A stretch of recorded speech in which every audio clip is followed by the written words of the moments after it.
Tu veux commencer l'arbitrage en 2025 mais tu ne sais pas par où commencer? Tu veux savoir comment analyser un produit rapidement et efficacement sans perdre du temps et de l'argent? Dans cette vidéo, je vais te montrer mon parcours et surtout, on va faire un focus pour cet épisode sur Seller AMP.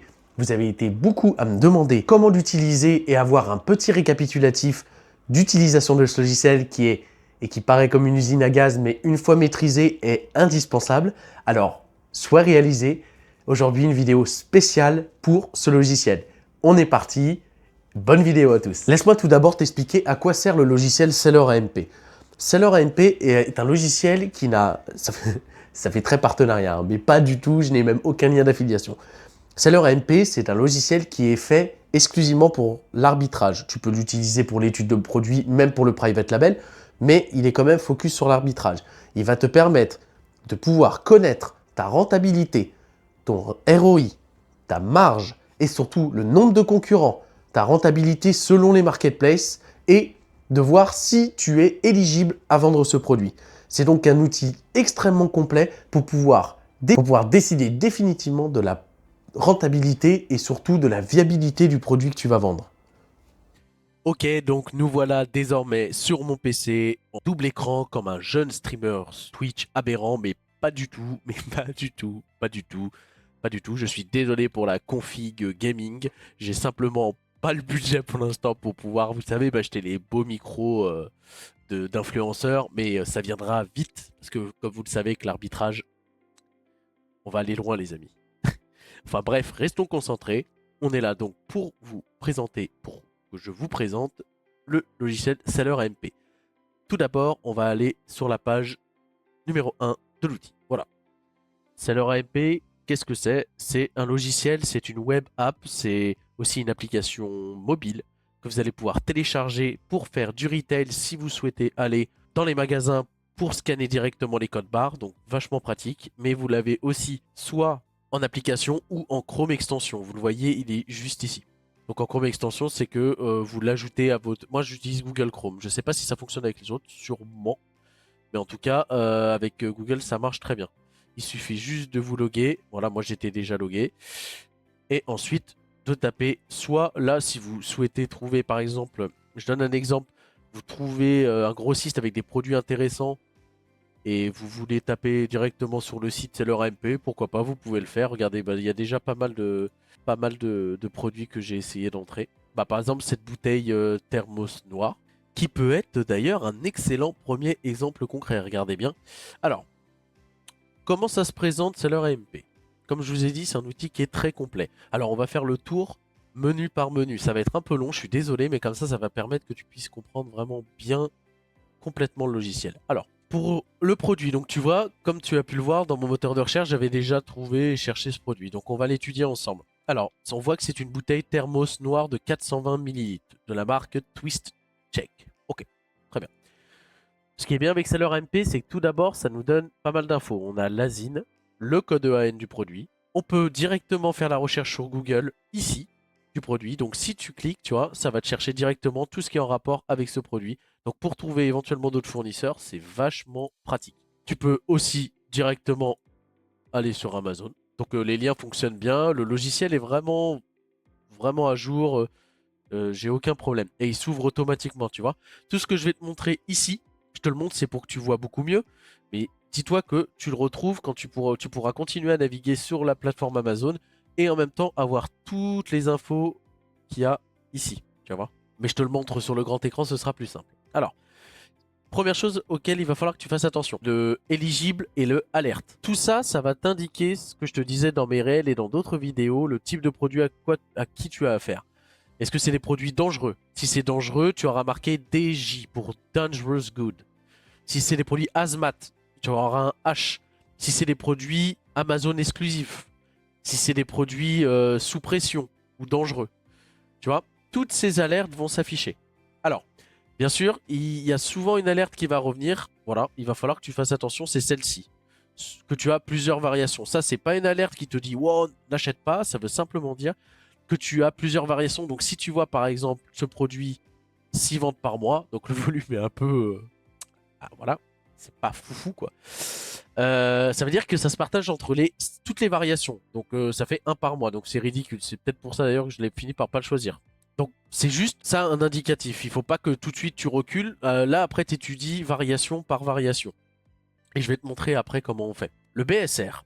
Ça en fait c'est un indicateur pour te dire est-ce que par rapport à la marque, par rapport au produit, le nombre de ventes est correct. Et là, il se pourrait que par rapport à cette marque-là, le BSR de 1%. Quand ton BSR est en dessous de 2%, on est bien. 1 ou 2%, c'est bien. Si tu as plus de 2% ou 3% ou plus, ça ne vend pas, oublie. Prends le listing, efface ton navigateur, efface tout ce que tu as. Et efface seulement ton navigateur. Hein. Et, et puis passe à autre chose, ok? Estimate sales. Alors ça, comme je te disais, c'est l'estimation des ventes par mois. On voit que ce produit, bah, c'est pas fou hein, niveau vente, hein. Mais c'est pas grave. On va quand même continuer pour que je te montre, pour que tu puisses un peu comprendre l'ensemble du logiciel. Le max cost. Ça, c'est le coût max que tu vas pouvoir payer ton produit pour être rentable. C'est-à-dire que si tu payes ton produit plus de 5,90 €, eh bah, tu perdras de l'argent. Ton cost price, le prix à laquelle tu vas acheter ton produit, ton sales price, celui à laquelle tu vas vendre, et grâce à ce calcul-là, ça va te permettre de pouvoir, le profit en pourcentage, ton retour sur investissement, ROI c'est retour sur investissement, et le break-even. Ah, j'ai fait l'accent anglais là. Le break-even, c'est à quel prix tu vas pouvoir vendre le produit pour être à zéro. C'est-à-dire que ça va être une info utile pour savoir par rapport à tes concurrents, à quel prix tu vas pouvoir baisser maximum ton produit. Imaginons que tu souhaites vendre la bouteille à 15 €. Ça ne se vend pas ou tu as des concurrents qui sont en revenus moins chers. Tu vas pouvoir connaître le seuil sur lequel tu vas pas perdre d'argent, le prix minimum auquel tu vas pouvoir vendre le produit. Donc déjà, rien que ce petit tableau t'apporte un lot d'informations exceptionnelles. En dessous, tu vas avoir le nombre d'offres, les FBM, Fulfillment by Merchant, les FBA, donc nous, Fulfillment by Amazon. Donc ça veut dire que c'est Amazon qui gère la relation client, la distribution chez le client. Dis-toi que les FBA sont toujours en priorité sur les FBM quand il n'y a pas une grosse écart de prix. Je te fais un exemple. Tu as un produit qui va se vendre 15 € par un FBM. Toi, tu le vends à 16,50 € en FBA. Tu es plus cher, mais tu es en FBA. Amazon va toujours mettre son service client en priorité. Donc, il va préférer un FBA. Donc, même si tu es un peu plus cher, tu passeras souvent en priorité. C'est pour ça que je te conseille de faire comme ça, même si les frais sont un peu plus élevés. Et tu as Amazon. Parce qu'il faut le savoir, Amazon est aussi capable et a le droit de vendre des produits sur sa propre plateforme. Dans ce cas-là, c'est pas forcément inquiétant s'il n'est pas tout seul et s'il partage la buy box. Si tu peux éviter, fais au maximum. Prends des produits où il n'y a pas Amazon. Si il y a un produit où il y a Amazon mais que la buy box est partagée avec différents vendeurs, alors tu peux essayer avec des petites quantités. Donc là, tu vois, rank and price. Là, c'est tout ce que tu vas avoir comme info par rapport à ce produit-là. Donc le BSR, il est 257 millième sur le marché français. La buy box, elle est à 19,35 €. Amazon est à 22,09 €. Donc là, tu vois, typiquement, Amazon est un peu plus cher. Donc ça ne sera pas les premiers vendeurs. Donc tu peux très bien te positionner, si le produit vendait plus, en dessous d'Amazon. Ça pose pas de problème. Okay. Les ventes estimées. En fait, ça va regrouper tout ce que tu as là-haut. Et tu vas pouvoir le voir actuel sur 30 jours, 90 jours, 180 et une marge en général. Ce que je te disais par rapport à Amazon, tu l'as juste ici, tu vois. Amazon Share Buy Box. Probably. Ça veut dire quoi? Ça veut dire que il y a Amazon, mais tu peux aussi vendre sur ce listing. Private Label, unlikely. Ça veut dire que c'est probablement pas... Tu verras que tu auras souvent une alerte comme quoi c'est une marque privée, mais c'est pas forcément dérangeant. Si tu fais la demande avec tes unités et ta facture sur Amazon, c'est pas dérangeant. Tu vas pouvoir vendre le produit, mais fais très attention. Je vais te le montrer tout de suite. C'est au nombre de vendeurs. En fait, quelque chose qui est assez intéressant à voir, c'est le nombre de vendeurs que tu vas avoir. Regarde. Là, tu vois bien, si je mets en live, tu as, bah, comme on voyait là-haut d'ailleurs, regarde, 6. Tu as 6 vendeurs. 3 FBM, 1 FBA. Donc, ça veut dire quoi? Ça veut dire que oui, c'est une marque privée, mais c'est une marque que tu peux revendre. Parce qu'il y a déjà d'autres vendeurs dessus, d'autres stores. Tu vois, Trade In, Amazon UK, Parapharma, Posas, très bien. Lake Shop, je te fais un peu de pub.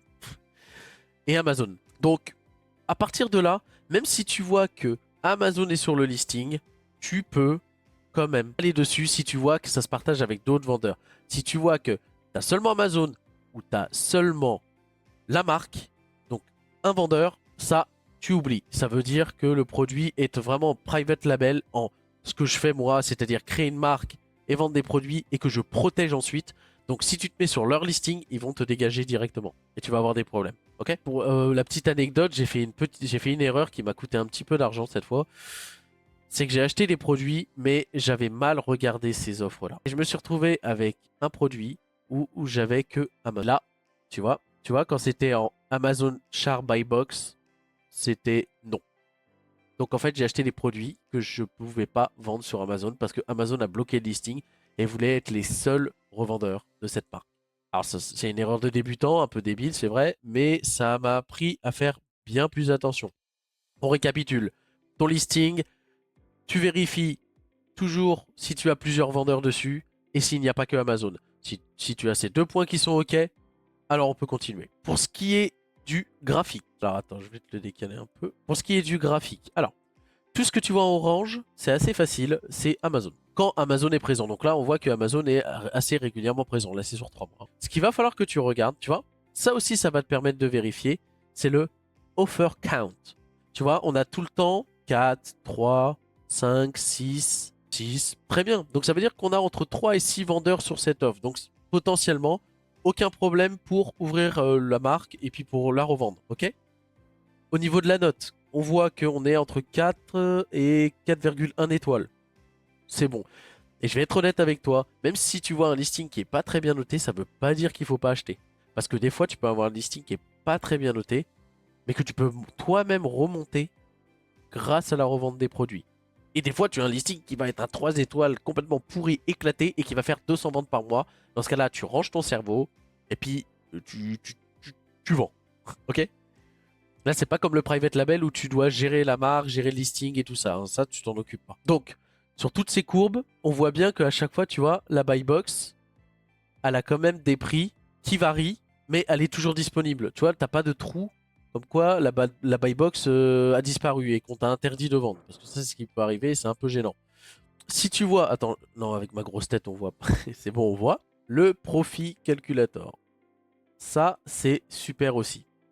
Ça va te faire gagner un temps dingue. Parce que dis-toi que SellerMP est génial parce qu'il prend en compte la TVA, les discounts, la marge, les frais d'expédition, les frais Amazon, les frais de gestion par Amazon.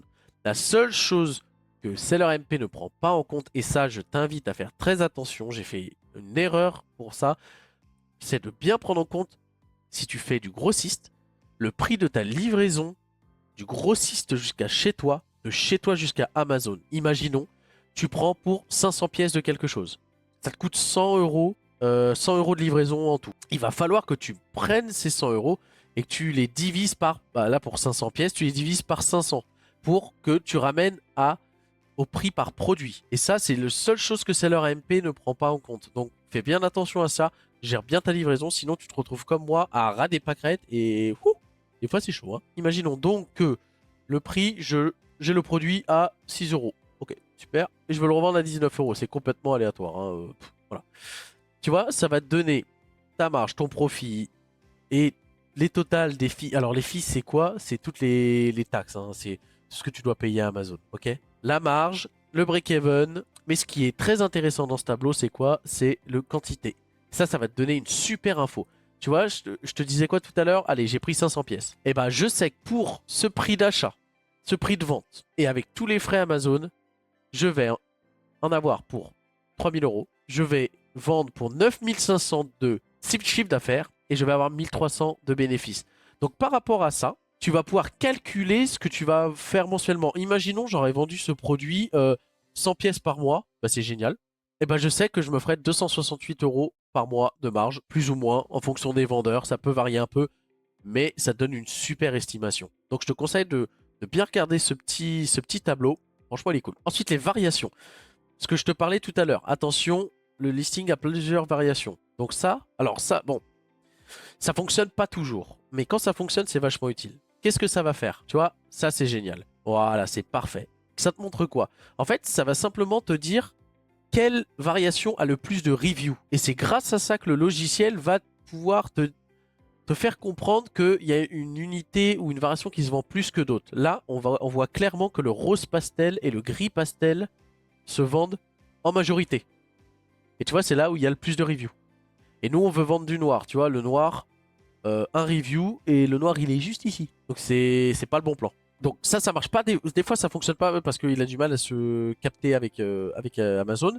Mais quand ça fonctionne, c'est au top. Hein. Le VAT setting. Comme je te disais, le logiciel SellerMP, tu peux le connecter et le configurer, que tu sois auto-entrepreneur ou en entreprise. Donc si toi, ça te concerne, tu mets à 20%, yes, comme ça va prendre en compte ta TVA. Si tu es en auto-entreprise, il faudra que tu modifies en conséquence. Les marketplaces européennes, parce que dis-toi que ce qui va être le plus intéressant, c'est que quand tu vas développer ton business, ça va être de t'étendre sur toute l'Europe. Parce que déjà, si tu peux commencer par le marché allemand qui est le plus gros, c'est génial. Mais après, tu vas pouvoir vendre sur tout le marché. Et tu vois, on a le rank sur tous les marchés. Et on voit bien que tu vois, en France, 257, là où on est, bah finalement, regarde en Allemagne. On est 127, donc ça veut dire que ça se vend un peu plus. Tu as les prix qui se pratiquent actuellement et les profits que tu vas faire selon les marketplaces. Alors, il arrive régulièrement que tu tombes sur des marketplaces où c'est pas rentable et d'autres rentables. Alors là, dans ce cas-là, c'est pas grave. Quand tu vas ouvrir le listing, il suffira juste de cocher les cases des pays de là où tu vends. Hein. Pas de panique. Hein. Mais plus tu as de pays qui sont rentables, plus tu les coches en oui et ça se vendra sur ces différents pays. Amazon va dispatcher quand tu auras le pan européen. Si jamais tu veux une vidéo sur le pan européen, tu me fais un petit commentaire et puis je te ferai une vidéo plus en détail pour t'expliquer un peu cette usine à gaz. On passe à l'offre. Génial, pour voir tous tes concurrents. Alors, comment ça marche? Ça te met le type de vendeur, le stock qu'il possède, le prix qu'il pratique, le profit qu'il fait et le retour sur investissement qu'il a. Donc grâce à ça, ça va te permettre de savoir le nombre de concurrents que tu as sur ce listing. Alors, pour les concurrents, je conseille d'aller... moi, j'ai été sur des listings jusqu'à 10 concurrents et c'était déjà beaucoup, mais pas plus. Parce qu'après, ça fait beaucoup de concurrence. Après, j'ai pas la science affût, j'ai démarré qu'en 2025, donc je te dis avec ma petite expérience. Mais là, par exemple, si le produit se vendait plus, on aurait 5 concurrents, c'est parfait. Et en plus, là, en récent, on n'a même pas Amazon. Amazon a disparu. Enfin, Amazon n'est pas présent en Allemagne, parce que selon les pays, elle peut être ou ne pas être là. Tu vois? Tu vois, si je retourne en France, là, elle est. Et tu vois, on voit qu'Amazon a 1000 unités qui arrivent à 22,28. Donc, si toi, t'es rentable à 21 ou à 22,20, pas de problème, hein. Pas de problème. Tu peux vendre avant Amazon. Aucun souci. Aucun souci. Pour la suite, tu as ce petit panneau-là. Ça, c'est génial. Oh, j'ai fait une petite vente. Alors ça, c'est génial, ça va te faire gagner beaucoup de temps. Pourquoi? Dès que le produit t'intéresse, tu as tout calculé. Oh là là, la marge est parfaite, les estimations sont parfaites, tout est au vert. Qu'est-ce que tu fais? Tu peux faire Add Product. Et là, hop, ça va directement te basculer sur la page pour ajouter ce produit dans ton catalogue. Et ça va aussi te dire s'il y a besoin de demande d'autorisation. Donc ce que je fais régulièrement, moi, à chaque fois que je veux ouvrir une nouvelle marque, déjà je fais toujours ça. Ça m'intéresse, j'ai checké, tout est bon, les feux sont ouverts, parfait. Je fais Add Product. Je fais demander l'autorisation et je vois 80% des cas, Amazon directement, autorisation. Donc comme ça, la marque est déjà ouverte, t'es tranquille, tu peux acheter, t'as plus à te prendre la tête avec ça. Deuxième cas, il demande une facture. Donc dans ce cas-là, tu achètes 10 petites unités de la marque ou 10 autres produits, tu sais, qui te coûtent pas cher, des petits porte-clés de la marque Disney, enfin, selon ce que tu achètes, tu vois, juste pour ouvrir, parce que là, il va te falloir une facture, et généralement, c'est automatique, on te valide. Comme j'ai dit souvent dans mes vidéos, je répète, fais attention quand tu as un compte jeune vendeur de ne pas prendre des marques très grosses, car Amazon risque de ne pas t'accepter pour l'instant. Elle veut que déjà tu aies de la bouteille. Elle veut que tu aies de l'expérience avant de te mettre sur des gros listings. Comme ce qui m'est arrivé avec mon père, où je me suis fait jeter une dizaine de fois. Et j'ai dû le revendre grâce à Vinted et Le Bon Coin. Le Buy Box Analyse. Tu vois, quand je te disais, est-ce que Amazon partage la Buy Box, tu vois, où c'était marqué ici. Est-ce qu'ils partagent la Buy Box ou pas? Est-ce que il y a un bon échange entre les vendeurs? Est-ce que tu n'en as pas un qui casse tout le marché, ou tu n'as pas qu'un vendeur? Ça, c'est une bonne étude de cas aussi. C'est que sur 90 jours, on peut voir que tu vois Amazon à la buy box sur la moitié du temps, mais l'autre moitié, ça se partage avec des vendeurs. Donc c'est quand même, c'est pas un produit idéal, mais c'est faisable. Sur d'autres produits, tu auras Amazon qui sera pas là du tout, et alors c'est parfait. Dès que tu as un produit où tu n'as pas Amazon, tu fonces. Et si tu as quelques vendeurs, c'est parfait. Il faut toujours que tu trouves un produit avec une vélocité de partage de buy box récurrente. C'est-à-dire, il faut pas que tu vois, par exemple, ce camembert qui soit rempli avec un vendeur ou seulement Amazon, sinon tu vas être comme moi, tu vas bloquer. Ok? Et puis tu as aussi des infos sur le vendeur, leurs notes, leur nombre de ventes. Alors ça, j'avoue, je m'y suis jamais trop penché sur ce côté-là, donc je te laisserai regarder de ton côté. Voilà pour Seller AMP en grand écran. Je vais te le montrer succinctement avec une page Amazon tout de suite. Comme ça. Alors là, tu vois. Ah bah, parfait. Une bonne indication si tu dois fuir, prendre les jambes à ton cou et fuir le plus loin possible, c'est quand tu vois ça. Quand tu vois que le max cost est en négatif, ça veut dire que c'est mort, ce sera jamais rentable. Alors essaie même pas de te prendre la tête, perds pas de temps. Et dès que tu vois inconnu, inconnu partout, c'est oublie. C'est des produits qui sont, c'est des produits à problème, ok? Bah, c'est bien comme ça, on revoit ensemble tous les produits pourris que j'ai vus. Ah bah tiens, oui. Voilà, on va prendre ce produit. Très bon produit, hein. Alors là, par exemple, si on le regarde, tu vois, bah attends, je vais te le montrer directement sur Amazon avec la zine. Comme ça, on va faire l'étude de cas. Donc tu vois, tu peux aller sur Amazon directement et t'as Seller MP qui s'ouvre à côté, hein. Franchement, c'est top. Il faut un peu de temps pour charger. Voilà. Alors, ce produit, tu vois, tu vas sur un grossiste, tu dis oh super, pas mal, j'adore. J'ai trouvé la zine, hop, je vais sur Amazon. Qu'est-ce que je fais? Clac, je suis sur la page Amazon. Qu'est-ce que je vois? Je vérifie bien le titre, le produit, s'il est bien conforme. L'étoile, parfait. Plus de 100 achetés au cours du dernier mois. Aucune variation. Ça me semble être un très bon produit. Alors ça, standard oversize, ça veut dire juste que c'est un gros colis. Mais c'est étudié dans ta marge, donc aucun problème. Le BSR est de 1, donc parfait. 100 ventes par mois, ton coût max sera 9,60. Alors imaginons, je le touche à 9. Ça fait quand même 3,52 de profit. C'est pas un profit exceptionnel, mais c'est quand même 3,52 €. Si je le touche à 7. Essaye de jamais descendre en dessous de 15%. Sinon, tu pourras pas avoir une bonne vélocité, modifier tes prix si jamais tu dois descendre parce que de la concurrence arrive sur le terrain. On voit notre petit menu. On a dit qu'il y en avait 100 par mois qui se vendaient. Ok, très bien. Je décide d'en acheter 100. Je sais exactement le profit que je vais faire avec ce que ça va me coûter et le chiffre d'affaires. Ok? En ce qui concerne les vendeurs, on voit que ça se vend dans tous les pays et qu'il est très bien ranké, tu vois. Mais il y a des pays où il n'est pas rentable. Tu vois, par exemple, en Allemagne, il n'est pas du tout rentable. Mais en fait, il n'y a que en France qu'il est rentable. Mais c'est pas grave. C'est pas grave. C'est pas grave. Pas de problème. Qu'est-ce qu'on a comme. Alors là, tu vois, on a 9 offres. C'est encore gérable. Et tu vois, on a quand même du Amazon. Mais Amazon n'est pas systématiquement en premier. Amazon se fait aussi devancer par pas mal de vendeurs, hein. Donc, pas de panique quand tu vois Amazon aussi. Bon, je te le montre ici parce que je vais pousser ma grosse tête. Voilà. Le buy box analyse, tu vois bien que là on a un partage quasi équitable entre Amazon et les autres vendeurs, c'est plutôt une super nouvelle. Concernant les monthly sold, alors là c'est normal, parce que regarde là, tu vois Noël, regarde, 800 par mois, c'est normal. C'était la période de Noël, c'est normal. Mais bon, on voit que sinon on est 150, 150, donc il y a quand même de la vente, hein. Ça vend là-dedans. En offer, tu vois, on est entre 8 et 9 vendeurs. Bien noté, donc aucun problème. La buy box est toujours présente.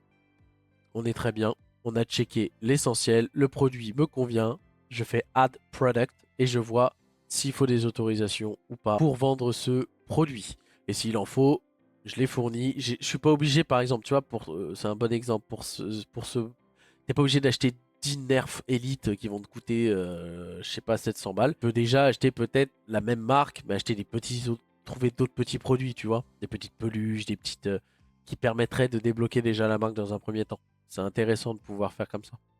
Ça t'évitera de te retrouver avec des stocks sur les bras comme ça m'est arrivé. Donc voilà, écoute, je pense qu'on a fait déjà un grand tour. Je te laisserai naviguer sur tout ce que tu as là-haut. Tu as beaucoup de choses, des calculatrices, des investissements, des recherches, tu peux chercher directement sur Google, comparer.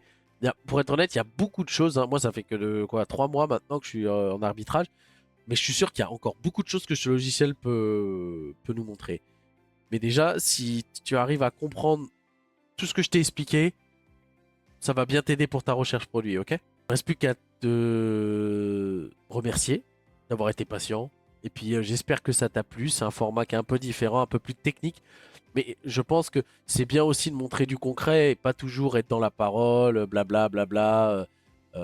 J'ai garé ma Lamborghini là-bas. Ah oui, pardon, on est à Dubaï, il y a un décalage horaire de 5 heures. Non, non, je suis dans mon salon, dans mon studio d'ailleurs, studio YouTube qui est microscopique, mais bon, on fait avec les moyens du bord.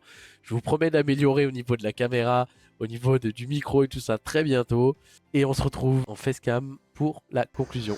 Et voilà, on se retrouve après l'étude concrète du logiciel sur le PC. Juste un petit mot pour encore une fois te remercier. Alors, si tu as aimé cette vidéo et si tu veux plus d'informations, car la suite des épisodes va venir, car je te rappelle, mon aventure a débuté début 2025 et je te la documente épisode après épisode, n'hésite pas à t'abonner, activer la cloche, laisser un petit commentaire, ce serait génial pour me motiver parce que ces vidéos et le Instagram me demandent quand même pas mal de travail en plus et c'est au plaisir de pouvoir communiquer. Je te laisse également voir sur mon Instagram si tu veux, je poste des réels tous les jours si tu veux suivre mon évolution, mes erreurs, les pièges que je fais et surtout les éviter. Il ne me reste plus qu'à te souhaiter une excellente journée et je te dis à bientôt sur les réseaux. Ciao!